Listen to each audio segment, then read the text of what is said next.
Bonjour, bonjour et bienvenue à la leçon, c'est la 236, je crois, 236. Fortsetzung der Geschichte von Konrad und Agnès und die Geschichte heißt Une question d'équité auf Französisch und auf Deutsch eine Frage der Gerechtigkeit. Konrad und Agnès waren zusammen. Agnès wurde schwanger. Eines Abends hat Konrad Agnès gebeichtet, dass er eine andere Frau geschwängert hat. Daraufhin hat Agnès ihn rausgeschmissen, was ja sehr verständlich ist. Ab diesem Moment hat Konrad angefangen, auf ihrem Fußabtreter die Nächte zu verbringen, bis Agnès eines Tages ihm doch aufgemacht hat. Und sie fragte ihn, er fragte sie, was sie beschlossen hat bezüglich des Kindes. Sie fragte, was die andere Frau namens Marielle gemacht hat, und er sagt, sie hat abgetrieben. Was würdest du machen? Und sie sagt, sie weiß es nicht, und sie hat jetzt die Nase voll, sie weiß gar nicht. Also ich lese noch einmal die letzten Zeilen. Sie sagt, also ich lese auf Französisch und du findest die deutsche Übersetzung da hinter mir. So. Also sie fragte, tu m'aiderais matériellement si je décidais de le garder? C'est pas que je puisse pas m'en sortir toute seule, mais enfin, ce serait quand même pas mal, hein, même de ce point de vue-là. Mais ce serait bien aussi pour l'enfant. Il dit, je pense, oui, certainement. Tu veux le garder? Et elle dit, je n'en sais rien. Das wiederholen sie dreimal, die ist total genervt. Ich weiß es nicht, und plötzlich, brusquement, elle était en colère, et elle dit, va-t'en, s'il te plaît, maintenant. Je ne te le dis pas comme l'autre fois, mais laisse-moi toute seule, je veux être seule. Konrad se leva. Au fond, la seule chose que je suis venu faire ici, c'est mendier la permission de te voir. Est-ce que j'aurai le droit de te revoir? Und jetzt geht es weiter. Je sais pas. On verra. D'abord, laisse-moi seul. Il faut que je décide seul. Tu embrouilles tout. Remarque, tu n'es pas le seul. Tu as la palme, mais tu n'es pas le seul. En tous les cas, va-t'en. Konrad lui toucha la main du bout des doigts et sortit. C'est Chloé qui conduisit Agnès à la clinique et qui la recueillit après l'interruption volontaire de grossesse, effectuée juste à temps avant que ne soit dépassé le délai aménagé par la loi. Un mois plus tard, Agnès emménagea seule dans l'appartement qu'elle avait réservé pour Konrad, elle et le bébé, car le propriétaire refusait de lui restituer la caution et les mois d'avance. Elle n'avait pas complètement rompu les ponts avec Konrad. Elle était restée plusieurs mois sans le voir et avait espéré qu'elle rencontrerait quelqu'un, mais elle ne rencontrait personne. Ceux de ses collègues qui lui auraient convenu étaient déjà mariés ou en couple. Il en allait de même des hommes dont elle faisait la connaissance lorsqu'elle était invitée à des anniversaires. Et bien sûr, personne ne l'abordait dans la rue, ni dans les cafés, ni dans le métro, ni nulle part, car, comme le répétait sa secrétaire, les hommes étaient tous des mauviettes et des lâches qui avaient tellement les jetons de prendre une veste qu'elles étaient toujours obligées de faire tout le boulot elles-mêmes. Aussi, lorsque Konrad lui proposa pour la 3e fois de l'emmener dîner quelque part, elle accepta. Ils se revirent de temps en temps. Il lui fit une cour assidue, pleine d'attention, de délicatesse.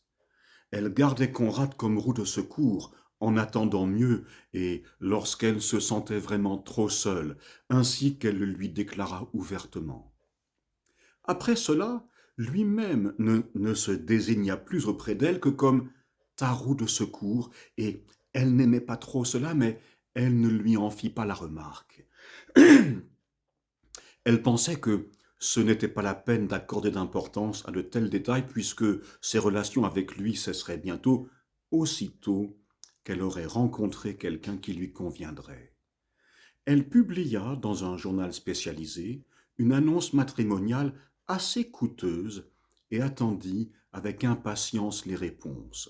Elle ne voulait pas recourir aux sites de rencontres sur Internet. Conrad, de son côté, lui annonça un jour qu'il avait entrepris une psychothérapie. Elle accueillit froidement la nouvelle. L'annonce lui valut un courrier assez abondant. Après avoir sélectionné les lettres, elle prit 5 rendez-vous qui débouchèrent sur 3 contacts. C'étaient des hommes sincères. L'un d'eux même ne manquait pas d'un charme certain s'il avait un surplus d'années encombrant, et tous trois se trouvaient dans une situation assez semblable à la sienne, déçus, seuls, fatigués de l'être et désespérants de trouver jamais une âme, sinon sœur du moins alliée. Et ce fut précisément ce qui la détourna de donner suite. Après mûre réflexion, elle décida qu'il était encore trop tôt pour être la dernière chance d'une personne, pour être la dernière chance de personnes, Entschuldigung.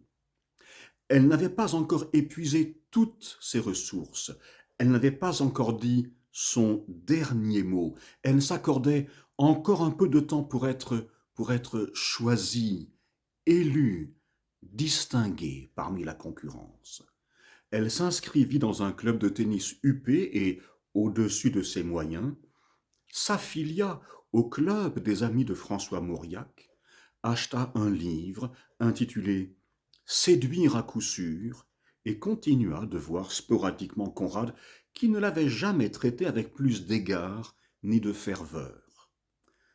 Un dimanche soir, de guerre lasse et cédant peut-être à l'exigence tyrannique qui impose d'harmoniser nos actes pour qu'ils aient au moins l'apparence de la cohérence, il arriva qu'elle lui permit de passer la nuit avec elle. Ce fut une nuit entourée ce fut une nuit entourée de précautions draconiennes, dont Agnès ne s'étonna pas qu'elle ne lui apporte aucun plaisir. Mais Conrad n'en retira pas non plus la satisfaction qu'il avait escomptée, ainsi qu'il le reconnut lui-même. En partant, le lundi matin, Conrad oublia une pochette qui, entre autres choses, contenait son carnet d'adresses. C'était un petit répertoire Clairefontaine bleu. Agnès le prit en main, sans penser à mal, et l'ouvrit. Elle chercha son propre nom, le trouva, continua de feuilleter distraitement. À la lettre M, le prénom Marielle, écrit à l'encre verte d'une écriture qui n'était pas celle de Conrad, lui sauta aux yeux. Son cœur cessa de battre. Toute la matinée, le prénom Marielle lui trotta dans la tête. Elle connaissait par cœur le numéro de téléphone. À midi, en cachette de sa secrétaire, avec laquelle les rapports s'étaient un peu tendus, elle composa le numéro. Une voix de femme lui répondit, jeune et amène. « Bonjour, je m'appelle Agnès. Je ne sais pas si vous avez entendu parler de moi, » dit Agnès. « Je ne sais pas non plus, » fit la voix au téléphone. « Agnès comment ?» Agnès se nomma. Elle croyait qu'elles avaient, ou plutôt qu'elles avaient eu Conrad en commun. « Oui, je sais qui vous êtes, oui, si, je sais qui vous êtes. Pourquoi vous m'appelez ?» « Écoutez, dit Agnès, je ne sais pas en fait. Je vais vous dire la vérité. Je suis tombée par hasard sur votre nom et votre numéro de téléphone, et voilà, je vous ai appelé. J'avais envie de vous parler. J'ai envie de vous connaître. J'ai envie de vous parler. J'ai juste envie et besoin. Maintenant, c'est déjà un besoin. Vous voyez, elle rit doucement. J'ai envie de vous parler, quoi. Est-ce que vous voulez bien me rencontrer ?» La voix prit une inspiration et dit « Pourquoi pas ? Je ne pense pas que vous vouliez me tirer dessus à coups de revolver. » C'était moins une affirmation qu'une interrogation. Agnès rit. Non, non, ce n'est pas mon genre. Et puis, de toute façon, même si j'en avais un, je ne saurais même pas m'en servir. Ça vous fait peur de me rencontrer? Vous savez, la seule chose que je veux, c'est... Enfin, je sais pas, je crois que j'ai envie qu'on devienne amis. Voilà. En fait, c'est ça, je crois. Je suis touché, mais c'est bizarre, on ne se connaît pas. Oui, peut-être, mais avec Conrad, on a des expériences en commun. Je veux dire, liées à Conrad. Euh, on, on pourrait se retrouver pour dire un peu de mal de lui, par exemple. Marielle pouffa. Oh, si vous insistez, après tout, pourquoi pas? D'ailleurs, je vous trouve gentil et drôle. Merci. Où est-ce que vous êtes? Demanda Agnès. Aux Invalides. Oh, ce n'est pas loin de mon bureau, je suis rue de Verneuil. Agnès réfléchit un instant. Vous avez déjeuné? Non, non, mais non, rien. Bon, j'ai rendez-vous cet après-midi dans le 15e. Vous voulez qu'on se retrouve à la mode Piquet-Grenelle? Il y a un restaurant en face de la Pendule, j'ai oublié le nom. Ils me font de bonnes salades. C'est ce dont Maldine a besoin. Vous me promettez que vous n'essaierez pas de me crever les yeux avec votre fourchette ou de me lancer du vitriol à la figure? Parole! S'écria Agnès.